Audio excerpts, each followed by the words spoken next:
mu minembwe Red Tabara twigwaneho eka na AFC M23 barangije ijoro nabi barariye ikiriyo kidasanzwe aho ibitero vyakozwe na drone canke za ndege zitagira abapilote bahejeje kurasa babombarda amwe mu makambi canke mu birindiro vyatwigwaneho na Red Tabara bigenda bihitanye umushefu yaraherutse kurungikwa na Paul Kagame hariya mu minembwe kandi yagaragara nko kumengo abafatiye runini niwe ngo yahora yiyita Tupuisa uyu nawe akabazwi ku izina rya Colonel Joseph Mitabu umuryango wiwe ni wakire zino ntasho wakire ano matangazo y'ukubika bamenye ko atakiri mu mpwemu canke atakiri mwisi y'abazima. Ibi navyo bikaba bibaye mu gihe hariko hararaswa urutavana ko hamwe n'indege zitagira abapilote zitwa amadrone canke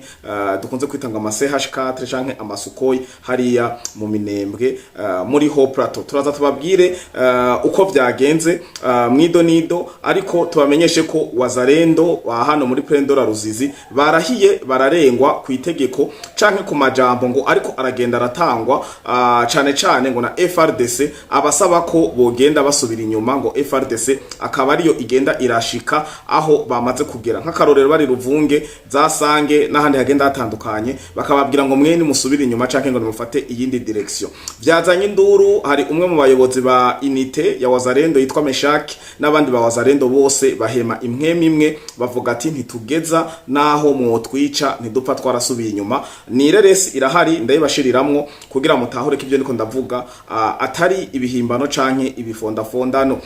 Hano mu gihugu cacu ciza c'u Burundi umukuru w'igihugu cacu ciza c'u Burundi General Major Evariste Ndayishimiye yiriwe mu bikorwa vyo vya misi yose agendera ibigo vya kijambere bizogwirizwamwo inkwavu ubworozi bw'inkwavu aho yaraherekejwe n'umushikiranganje mu vyajejwe harimwo uburimyi n'ubworozi eka n'izindi ndongozi z'igihugu. Yakengurukiye cane inyubako zimaze kugira ku rugero rushimishije, zimwe zikaba zararangiye izindi zikaba ziri mu vyo bita finissage. Turavyibonera namwe muraza kuvyibonera ku mareresi haho biriko birakogwa na bamwe bubakisha, umwe akaba ari umusirikare urundi akaba ari umupolisi. Ariko uyo munsi warangiye bibaye nabi, amarushwa n'amagorwa atashe mu kigo ca Obuha ndabibutse ko ari kigo gisanzwe ari mu bigo bimwe vya leta bijejwe inyubako. Iyi Obuha rero ikaba nayo yari yarahawe imwe muri ayo masoko kuko amasoko ariko arubakwa mu mice igenda itandukanye, mu mihingo itandukanye y'igihugu cacu ciza c'u Burundi. Rero ivyashimwe canke namwe ivyo muza gushima mwibonera n'amaso yanyu ni bikorwa vyaranguwe nabo basirikare n'abapolisi, ariko ivyaranguwe na Obuha kuva mu mwaka wa 2022-2023 gushika no mango tuvugana aho yagendeye bikarangira ahagarikiye ivyo bikorwa vya Obuha. Ni nyubako zimeze nk'amahangare nkuko muri ko murazibona hano 5x5 zivugwa ko zubatswe ku miliyaridi 2,391,000 y'amarundi. Umukuru w'igihugu yumvikanye avuga ati je urazi uwompa ayo mafaranga inyubako no kubaka ntizoba zimeze nk'izi. Bisigura ko yabigaye aranabinegura agira akavuga ati ndabahagaritse muri zino nyubako za kijambere sinkene kubabona ahantu na hamwe. Ndaza kuza ku makomantere aho abarundi bagize ico bavuga kubijanye niyo nyifato y'abarundi bamwe badashaka ko igihugu cacu cogorora canke gitera imbere canke ngo kubera iki atamugambi numwe wama ubuze intambamye cane z'abagibiturire n'abanyonyezi nk'aba. Sinza abaribo ariko amakuru nayo dufise. Reka rero duhure neza na neza mwido nido inyuma ya kano karuhuko.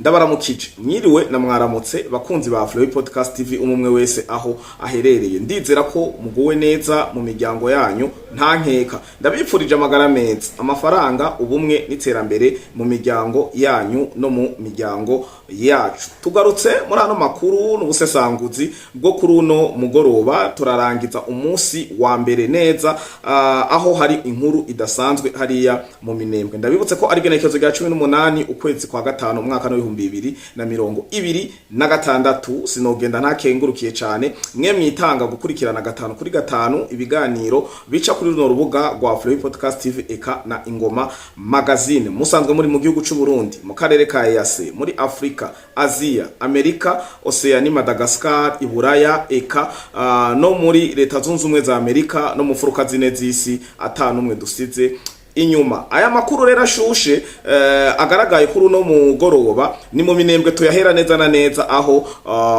amakuru atari meza yatashe mu Rwanda, ataha muri Red Tabara, ataha no muri Twigwaneho. Uwitwa Colonel Joseph Mitabu yarazwi ku izina rya Tupuisa. Hari amazina mwiyita mukibaza ngo n'amazina y'ubuhizi, ariko asobanuye kirekire. Tupuisa ndagyumvise, ndumva ko je ubwanje ntogiyita. Ariko no mugabo rero impwemu zamusohotsemwo ntakiri mwisi y'abazima, yahitanwe na bimwe mu bisasu vy'ibitero vy'amadrone yariko aramijagira ibibombe, amakompora nkuko babivuga hariya. Munze kumva bivuga Rugabo, umwe akunda kubara umuvugizi w'abanyamurenge ngo kompra, amakompra yakoze ibara hariya muri Minembwe.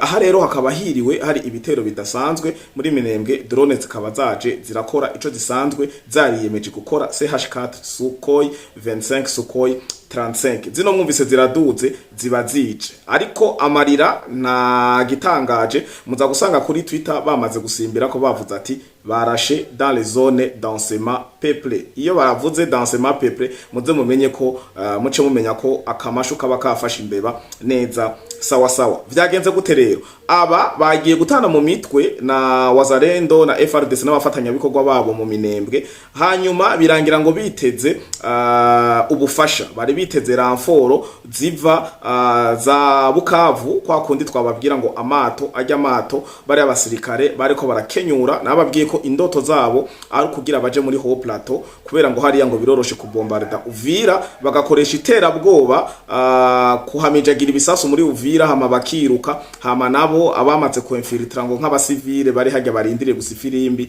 bagaca bambara, hama bagatora izo nkoho zabo bakamijagira amasasu mu bene gihugu, bagakora ico bita lokao oblige kugira batera ubwoba umwene gihugu yomokera mu Burundi canke za Baraka n'ahandi hagenda hatandukanye Kalemi, hanyuma bahasigarane bonyene, hama bahakoreshe ico bagomba, kuko ubu ico habaha ndibaza neza na neza ko twobona twese ico bahagombera, inyota bahafitiye. Rero icitwa ko ari ubufasha canke ramforo bari barindiriye yava Bukavu. Ivuye Bukavu na ibabwiye mu makuru yo ku mirongo y'urugamba ni ya ambiscade yabera kuri Runtukuru, aho yabereye Runtukuru. Bareko baragerageza kudeborda Runtukuru ngo baserukire Mwenga centre, hama babandanye bagenda za Minembwe hiyo nyene nkuko ndiko ndabibabwira. Ntivyabahiriye kuko ubu nimba bafise za maneko, nimba bafise abamush mu gifaransa akunda kwita ngo in mush ngo na in mush par minute, canke hakaba ari ubuhinga bwa Wazalendo na FRDC basigaye bafise, aho kira moindre geste canke kira kunyiganga kwa RDF AFC M23 Red Tabara Twigwaneho basanga mu kanya gato Wazalendo FRDC n'abafatanya bikorwa babo bamaze kubatega ambush. Iyi ambush nayo babwiye kenshi murakunda kuvuga ati izi ambush none ni gute kumengo ni nyinshi cyane. Yes, zitegetswe kuba nyinshi kuko abana ba Kongo barahazi, abana bagenda bagiye kuri mission yo gukekagura, kwiba, gusambanya no kugira ivyanda gutakiye muca mu vyumva. Aha rero ambush yahabereye hari ku birometero neza na neza ku makuru dukura hariya ku mirongo y'urugamba. Abawazalendo baduhaye amakuru batubwira ko ambush yabereye ku birometero 75 kugira bashike aho hantu bari bakeneye ramforo. Murumva hari kure cyane, ni kuva ngahe Bujumbura ukarenga za Rumonge, urumva ko uba ari kure cyane. Iyo ramforo banayiteye ambush, murumva ko yo bashikira bamaze no kubarangiza ku mirongo y'urugamba. Nuko aheza mu ijuru Colonel Joseph Mitabu, ariko abandi bobo nabonye bavuga ati ngo ngo les drones l'ont envoyé en enfer. Urumva bo bamaze no kumucira, bamaze kumenya niyo yagiye. Nkuko nabibabwiye imbere ko dutandukira, ishavu ryinshi rya Wazalendo bavuga ko iyo mikino turayirambiwe, iyo mikino kutubwira ngo dusubire inyuma ntidukeneye, on a risqué nos vies, twarashese imitwe, turi sacrifice. Ubu tugeze hano muriko bavuga ngo dusubire inyuma cyangwa ngo dufate ngo ayandi ma direction. Ntibakeneye, barahiye bararengwa. Ni video ndayibashiriramwe mu mwiyumvire Meshak n'abawazalendo bamukikuje bariko baratanga ubutumwa ngo kuri komanda region wa FRDC ngo kandi ngo bafise umugenerale umwe ku birongo y'urugamba bakeneka ariwe abaha commandement, ngo ibindi navyo ntavyo bakeneye kumva. Tubanza rero tuve mu minembwe tugaruke mu gihugu cacu ciza c'u Burundi, aho nyene cubahiro mukuru w'igihugu cacu ciza c'u Burundi General Major Evariste Ndayishimiye mu bikorwa yararimo vyo kugenzura inyubako zizogwirizwamwo ubworozi bw'inkwavu za kijambere, asanga namayobera ku ruhande rw'ibikorwa Obuha yariko irakora. Umukuru w'igihugu c'u Burundi vyarangiye abwiye Obuha ko ayifuse ayihagaritse mu bikorwa vyose nk'ivyo yariko irakora. Reka tubanza dukurikirane gatoyi akareresi kabivuga, hama tugaruke muri studio tubandanye na commentaire zibiri canke zitatu, hama tubandanye tubagaragariza ibikurikira. Amaze kubaha yo kubaka izisenyi amafana mahanga bose hamwe ije amaze kubaha yose hamwe yo mugambo w'intambwe ndazanzanu ubusanzwe ariko ngaha muri ministere ya agriculture ntabwo turayashyize yose hamwe yo ngaho yose ariga turabifite ngaho uvuze nanga nika yose hamwe ni 4 miliyari oya zose hani 2 miliyari 390 miliyo kuva kuri amwe ya mbere yego ubwa kabiri amwe batangiranye twatanze 1 miliyari 191 miliyo yego ubwa mbere yari 1 miliyari 200 miliyo mugaya no ku kigiki kimwe gusa iki kigo kuri financement base ya mbere kimaze gutwara 2 miliyari 390 miliyo urazi ko ayiwoye amajene no kubaka ibigo bibiri ubugeni uwo mpaye mahera murazi ko no kubaka ibigo bibiri ahubwo bita ngenda ndabereke ikigo cyubatse mu Kirimba tuca twa mahera byatwa kuva mvanga mumaze kongera murakoze ko nabonye uko munyerereza ngaha ko ndahaje nyereke ibibaza kukura murakoze n'icubahiro kuva twebwe tumaze murenganye gucenga hanye dusubiriramwo witwararika uko nyereka uvuga uti twakoze kuva mudugendeye n'icubahiro twakoze ibikorwa bijanye n'iyi ro ya kabiri ariko novuga kubera iki mutavuga muti twaze duheze za mbere tuje ku za kabiri n'icubahiro biza kujya mahera gusa n'icubahiro sinzi mwumva ntusubire kuvuga ubi neza turabibatse ubu hanitaye sinzasubire no kuyumva muri iyi projet sinzasubire no kuyumva ntangira audit abatekinisiye baje harura amahera yose yakoze muri iyi projet aho ntivyumvikana ya stade baza kwibaza hari miliyari 70 zahetse kuri ya stade Intwari. Raba uvuze ngo ama miliyari nga ni cakangahe cyo kuri ya stade ni cakangahe ibyo minimum nari gusanga ahasigaye hari fonctionnaire uvuga uti turiko turagira extension ubwo bucucu n'ubuhehe mufise ku buryo itigire umuntu atakaje gusasa ubucucu nkuko kunanirwa kuvuga uti phase 1 phase 2 phase 3 minimum ahasigaye gusanga hakora minimum izindi satira kutwazoa tugere turabe mu twitoki ayo yubatswe kijya sana tutari turaba mu Kirimba ayo yubatswe kijya sana hanyuma dohezo uze kumbwira nga kurya gusa nta kindi mwe mushoboye tumvikana ubu we wavuyemo disqualifié hanyuma nzoro gikabagira audit technique et financier hanyuma ibikurikira tuzoze kuva 2000 uvuze nko mwako tanguye muri November 2020 very true imyaka 3 stade right tanguye stade Intwari yatagaye oya ibuka umwaka stade Intwari yatagaye kubaka kubaka ayandi mapare nubatse nijya pare y'Ibujumbura nayo tamwe jya gendo yange nimeze kwicara gusa murya muhembwa ibi ntishobora kubisabira minisitiri twirondera abatekinisiye uzikore barabiko ubunyere ewe mu mezi atarapiranye atari menshi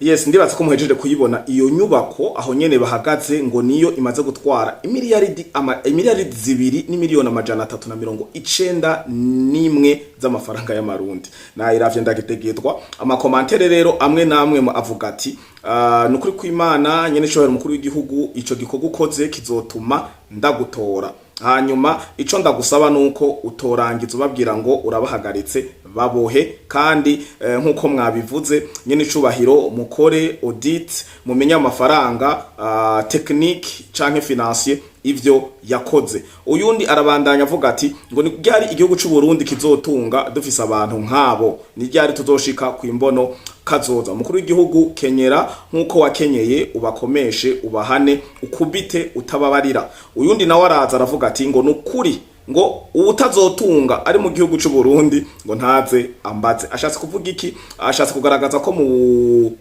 bamwe mu bahabwa ivyo bikorwa banyuruza cyane amafaranga y'igihugu arico gituma yakoresheje ino terme ngo utazotunga ngo ntaze amubaza. Izi ni zimwe mu makomantere zabo ntashatse gushira amazina aho ariko ziriko ku mbuga zigenda zitandukanye aho izo video zanye n'icubahiro mukuru w'igihugu cyane ku rubuga rwa presidence Ntare Rushatsi na mashariki ekana RTNB aho twatanguye kubona ubwo butumwa canke ico gikorwa cyo guhagarika Obuha. Aho ni ku ruhande rwa Obuha ariko ku ruhande rwabo bariko barubaka arabasirikare. Reka tubacishiremo akareresi gatoyi nako mutwihanganire murabe difference, murabe ivyubakishijwe n'abasi n'umusirikare n'umupolisi, murabe kungene biteye igomwe, hama muce mu kompara, hama tubandanye nibikurikira muri ku mirongo y'urugamba mu burasirazuba bwa Kongo.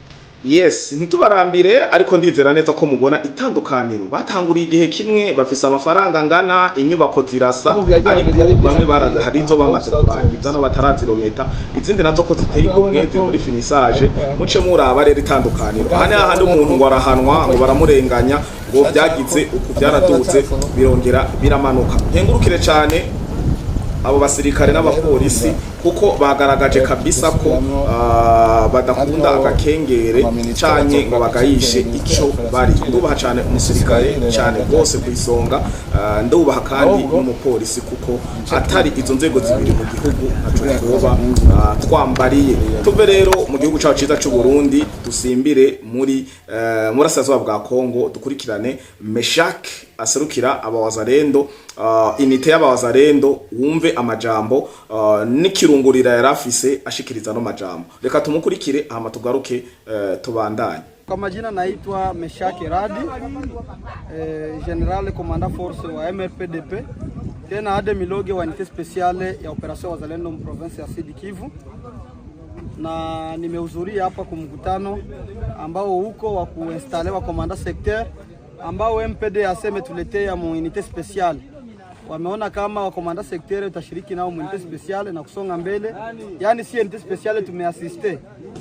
Komanda force wa unité spéciale Ngomasto Kalembe ameniambia nikuye uzuri hapa hii kazi yenyewe iko hapa ya kuinstalewa komanda secteur wa MPDAC parce que MPDAC iko mu unité spéciale wa wazalendo.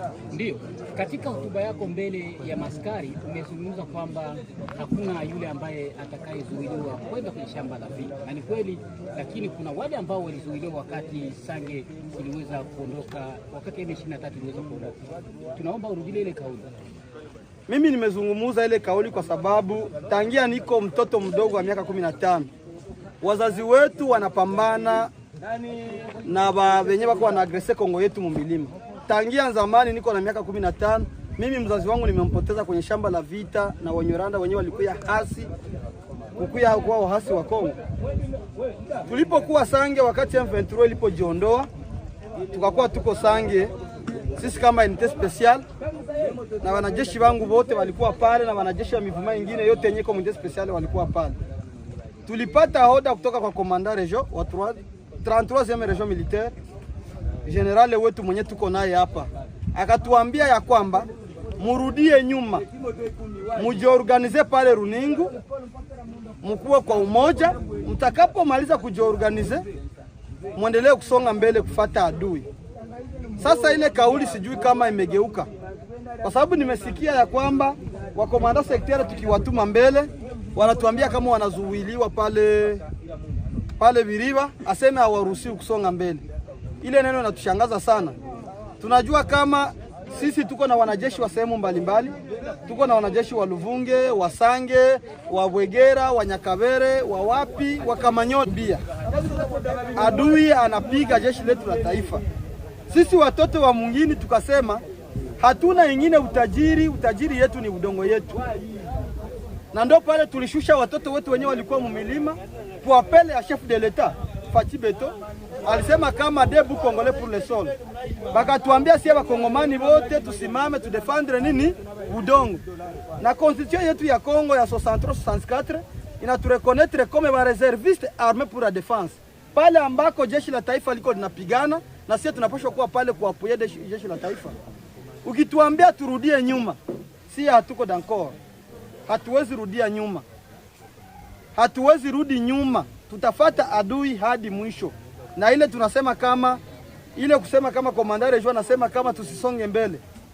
Kwangu mie kwanza meshake unité special yote nasema negatif. Haiwezekani na haitawezekana. Tutafata adui hadi mwisho. Kenya nakumbuka tu komandare region alisema turudie tujiorganize. Kuko watoto wayapata salaire zao. Prime d'encouragement yao. Tuko na miezi karibuni 3 hatupati prime d'encouragement. Tunaishi kwa nguvu za mababu zetu na warahia wetu wa Kongo. Hao watoto wako na wanawake, wako na watoto, wako na mafamilia zenyewe wanalea. Sasa prime d'encouragement ilikuwa hatuipati na hatuioni. Kisha tuambia tena tusisonge mbele. Na kazi yetu ni kusonga mbele, tufate adui mwanzo mpaka mwisho. Adui akitoka mbudongo yetu ya Kongo ndipo kwenye tutasikia kama wanatuambia mwende mjigrupe fasi fulani. Tuko d'accord. Tunapaswa enda jigrupe pale tunajiorganize. Lakini kabla adui angaliki hapa, ukituambia turudi nyuma hatuwezi itika ile commandement. Kweli na reconnaître kama tuko na general unique commandant region hapa dunia. Mwenyana tukomande sisi. Ila msisaulike kama na sie wazalendo tuko na viongozi wetu. Kama vile unité special iko pale. Iko na kiongozi Relifeka Lembe Ngomazito. Hayatuambia kama turudie nyuma. Ina maana hatuwezi rudia nyuma. Kwa hiyo ile kauli tunaipinga. Hatuko d'accord kurudia nyuma, ila tuko d'accord kufuata miongozo yote ya komanda region. Kufuata ordre zake. Hatuna wa generali wawili hapa, tuko na generali mmoja. Lakini zikuwe ordre za patrioti. Zikuwe za kulinda amani, zikuwe za kulinda nchi kwa sababu tulijitolea juu ya kulinda nchi. Tunamheshimia Agis Kazet na tunampigia saluti, anaendelea kutuorganize. Anaendelea kutupanga kumustari. Ile kutuambia turudie nyuma batoto wapokee. Tuko d'accord. Hata leo sasa hivi kama prime iko tutarudia pale ekipe yetu moja itakuwa iko Luvunge kwa sababu paka sasa watoto wetu wako Luvunge, wako Rubarika, kule kote kwenye wako hatuwezi watosha kule. Ile ni negatifu. Adui akitoka Kamanyola tunaingia Kamanyola. Adui akitoka Bukavu tunaingia Bukavu. Akigangala kutoka kwa Jaloge kwa risasi tuko tayari kumupiga. Asante. Ndizera ko muhejeje kwiyumvira Meshak umwe mu baserukira unité z'abawazalendo avuga murumva kandi ivyo avuga kari ivyo narijya dusanzwe tuzi ko FRDC majorité bari cohibutible kandi abo ba FRDC benshi nkuko vyagiye biravugwa n'abasirikare nyene ba FRDC abakongomani baremeza neza ko igisirikare cinshi ca FRDC kiyoboka wahora yoboye igihugu ca Kongo ariwe Joseph Kabila kumvo z'amamiliyaridi ngo yabasigiye kandi ariwe yagiye arabapromoting muri ayo maposte nayo mapete izo nyenyeri zijejeta bambaye urumva Wazalendo rafise amakenga ivuga ati ndushoboye kuhabasigira ejo muze mutubwire ngo habakuye kandi twe twahabiriye indugumba ntibikunda negative nimba ari prime mutubwira turagenda tuyitore naho nyene ntituhava abari ruvunge baguma ruvunge abari ngaha baguma ari ngaha turagenda dutore hama tuze duhe Wazalendo tubandanye ku mirongo y'urugamba. Wazalendo mwarigishijwe muramenya ndakengurutse cyane umuntu yatrainingze Wazalendo arabereka ko kugwanira igihugu ari itekane kandi nama nababwiye ati igihugu cimiteka kikakwima imva akakaja mungira murakumva neza igihugu no wareka kukigwanira uzocima iteka naco kikwime imva urabaza baraho barabitse aha niho tugarukirije ano makuru n'incamake cyane gose y'ubusesanguzi nta birebire yo kuri uno munsi wa mbere nigenekerezo rya 18 ukwezi no kwa gatanu umwaka wa 2026 duhure muri live akanya gakunze atakadakunze naho tuzosubira kubonana makuru yo mu gatondo ku munsi wejo mugireho mwubahwe ndabakengurukire none ndabibutsa ko nta Flow Podcast TV atamwebwe nta Ngoma Magazine atamwebwe mwarahezagiwe ciao